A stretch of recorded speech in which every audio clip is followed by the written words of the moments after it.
ఈరోజు మధ్యాహ్నం అందాజ 1-1:30 గంటల సమయంలో స్థానిక పుట్లూరు రోడ్డు నివాసి అయినటువంటి సోడాల హాజీ అనే వ్యక్తి తాను ఈరోజు స్థానిక మాంసపు దుకాణంలో పొట్టేలి తలకాయ కూర 800 రూపాయలు తీసుకున్నాడని చెప్పని అది ఇంటికి వెళ్ళి వంట చేసే సందర్భంలో దాదాపుగా 20 విజిల్స్ వచ్చేంత వరకు కూడా అది ఉడకలేదని చెప్పని సరైనటువంటి ఈ కూర ఇవ్వడం లేదు, మాంసం కూర ఇవ్వడం లేదని చెప్పని పోలీస్ స్టేషన్కి రావడం జరిగింది.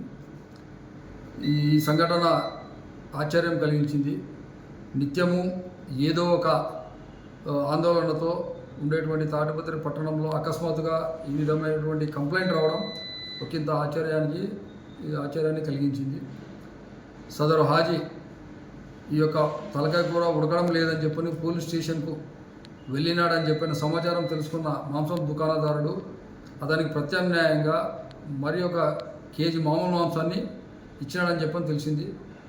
ఈ సందర్భంగా ప్రజలకు తెలియజేయడం ఏమంటే తాడిపత్రి పట్టణ పోలీసు వారిని ఆశ్రయిస్తే ఎటువంటి సమస్య కూడా పరిష్కారం అవుతుందని చెప్పని ఒక నమ్మకం ఏర్పడింది అని చెప్పని ఈ ద్వారా మీకు తెలియజేస్తున్నాను.